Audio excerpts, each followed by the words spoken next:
How does a brand go from front row Fashion Week to forgotten tab on ASOS?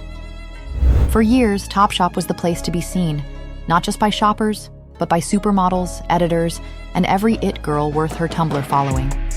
It didn't just sell clothes, it sold cool. It made fast fashion feel exclusive, and it convinced an entire generation that style could be bought in a bag for 50 pounds. But behind the glittering storefronts and celebrity collabs was a darker story. One of arrogance, missed opportunities, and a billionaire who was better at cashing out than keeping up. Topshop didn't collapse, it was abandoned. This is how one of the most influential brands of the 2000s collapsed, and what its downfall says about fashion's obsession with youth, power, and speed. But long before it became a cultural juggernaut, and long before it was abandoned, Topshop was just a name tucked into the basement of a fading department store. The year was 1964, and in the back corner of Peter Robinson on Oxford Street, a small women's section labeled Topshop quietly opened its doors. There was no launch campaign, no press release, just rails of modestly priced clothing targeted at young women, a demographic most retailers hadn't yet learned how to speak to. What started as a single rail of affordable, youth-driven fashion would soon tap into a growing social shift, the rise of the teenager. This wasn't a generation looking to dress like their mothers. They had money, independence, and a new cultural identity to match. For the first time, young people had both the means and the desire to shape their own image. And Topshop saw it. Or at least, it stumbled into it at the right time. By the 1970s, Topshop had broken away as a standalone brand. Within 2 years, it had opened over 50 stores and was making millions. By the late 80s, it had launched its male counterpart, Topman. And together, they became cornerstones of British high street fashion. The brand wasn't luxury, but it wasn't disposable either. It occupied that sweet spot, affordable, trend-aware, and fast enough to keep shoppers coming back week after week. And for the young, it was more than just a clothing store. It was a way to play with identity, to reinvent yourself for the price of a new pair of jeans. But for all its early success, there was still something missing. Topshop was popular but not yet respected, not yet cool. It wasn't until the mid-1990s, when a woman named Jane Shepherdson took the reins, that everything changed. Shepherdson didn't just update the look. She reimagined the brand from the inside out. She built a team of women, designed for women, and reshaped Topshop into something the industry hadn't seen before. A high street label that actually respected its customer. No more watered-down trends. No more fast fashion knockoffs. Under Shepherdson, Topshop embraced emerging designers, collaborated with talents like Hussein Chalayan and Marcus Lupfer, and hired graduates straight from Central St. Martin's. These weren't random hires. They were chosen for their instinct, their edge, their ability to tap into what young women actually wanted. Topshop started to develop a voice, one that spoke directly to its customer without pandering or preaching. And for a moment, it felt like a revolution. It became a place where fashion insiders and teenage girls shopped under the same roof, both feeling like they'd found something that was theirs. And while most retailers were still trying to catch up with the moment, Topshop was already creating the next one. By the early 2000s, Topshop wasn't just leading the high street, it was rewriting what the high street could be. At the center of this transformation was its Oxford Street flagship. 3 stories of curated chaos, pulsing music, personal stylists, and enough trend-driven inventory to rival any runway. This wasn't retail. It was theater, a temple of fashion for the masses. And for a certain generation, it felt like a rite of passage. You didn't just shop at Topshop. You experienced it. There was something addictive about the space. On weekends, teenagers made pilgrimages to the store with their friends, clutching birthday money and part-time wages, disappearing for hours into fitting rooms. It was loud, overstimulating, chaotic, and completely unforgettable. This was the early 2000s and 10s, and for anyone between the ages of 13 and 30, Topshop was the moment. And then came the shift that made everything explode. Kate Moss.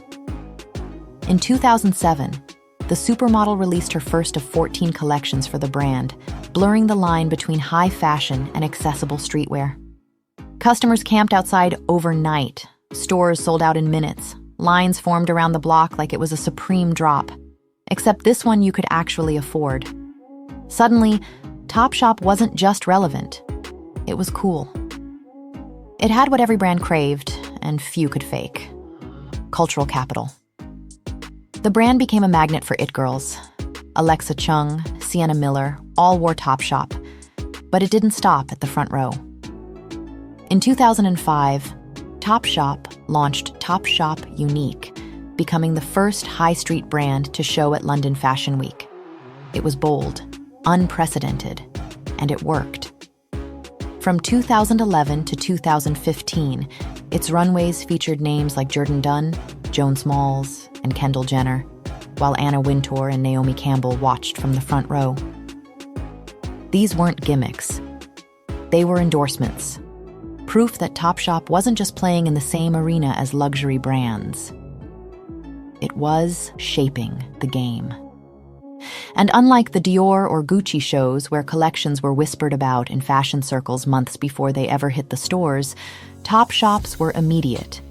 You could see a look on the runway one day and try it on yourself the next. At its height, Topshop wasn't following trends. It was the trend. It understood youth culture before TikTok, mastered aesthetic identity before Instagram, and carved out a space where anyone could feel like an it girl, even if they were just walking into sixth form on a Monday morning. And online, it was everywhere. Tumblr mood boards, polyvore sets, early influencer hauls on YouTube. If you were into fashion in the 2010s, Topshop was part of your life, whether you liked it or not. But just beneath the surface, cracks were beginning to form. And the higher Topshop climbed, the harder the fall would be. At first, the decline didn't look like a collapse, just a stutter.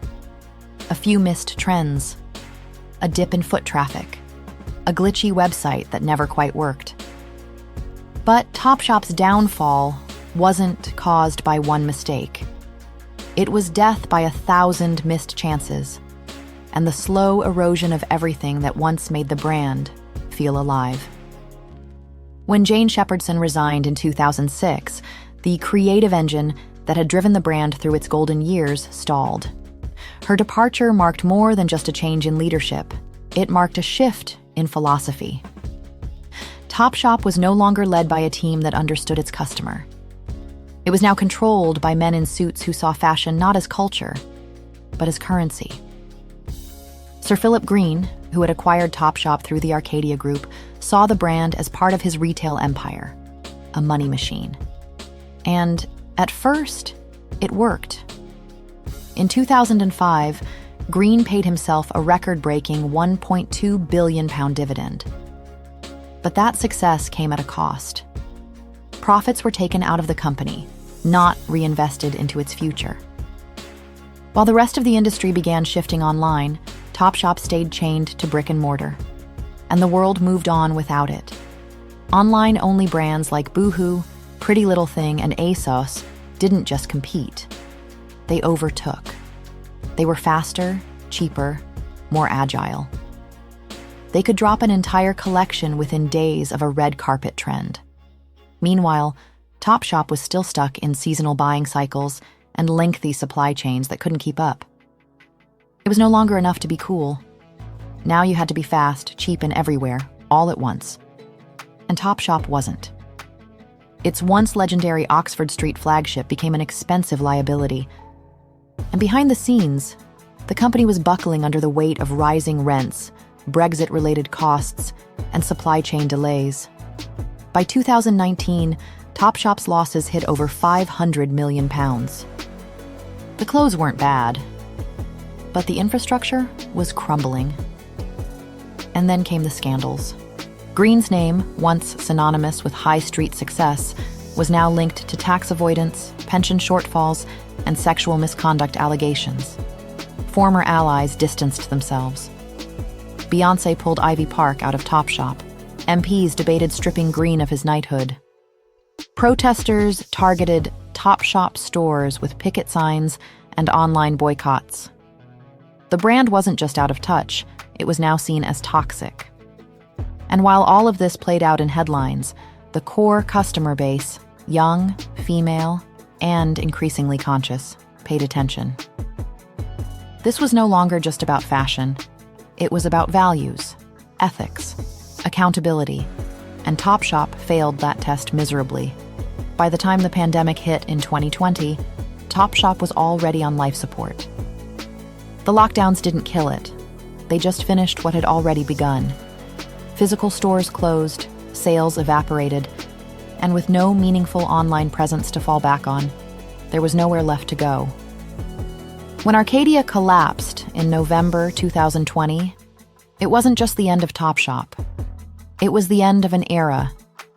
13,000 jobs across the group were on the line. Stores that had once drawn crowds now stood dark and empty. And when the lights finally went out at Oxford Street, the same store that had once felt like the center of the fashion universe, something shifted. People didn't just feel shocked. They felt old. For a generation raised on Topshop, the closure felt deeply personal. It wasn't just another retail failure. It was the loss of a landmark, a place where style began, friendships formed, and identity took shape. It wasn't Selfridges or Harrods. It was the people's brand, and now it was gone. In early 2021, ASOS acquired Topshop, Topman, Miss Selfridge, and Hit for £265 million. But they didn't want the stores, the stylists, or the DJs. They wanted the name, and maybe the data. Overnight, Topshop became just another tab on a website, a logo without a home. For the loyalists, it was jarring. The brand that once made them feel like they belonged to something, like they were part of the moment, was now reduced to digital, fast fashion. The same silhouettes, the same price points, but none of the heart. What was once a rite of passage now felt like a faint memory. A page in fashion's scrapbook, hastily uploaded and algorithmically sorted. By 2024, ASOS quietly sold a 75% stake in Topshop to Heartland, the retail group behind Bestseller, with plans to revive the website and potentially return to the high street. Teasers started appearing on Instagram, a new logo, a cryptic video, talk of a comeback. But it all feels empty. Because what made Topshop special was never just the clothes, it was the culture it created. The rush of walking through its Oxford Street maze, the feeling of buying your first pair of jeans that actually made you feel like you, the way it gave everyday people a front row seat to fashion. You can buy the name, you can relaunch the site, but you can't recreate a moment once it's passed. Topshop wasn't just a casualty of fast fashion. It was a warning that relevance doesn't last forever and no brand is too cool to fail. And maybe that's the real legacy. Not the clothes, not the runway shows, but the reminder that if a brand stops listening, if it stops evolving, the world moves on, even from icons. What are your memories of Topshop? Was it a part of your style story, or just a brand that faded into the background? Let us know in the comments and subscribe if you're into finding out what really happened to the brands we used to love. See you in the next one.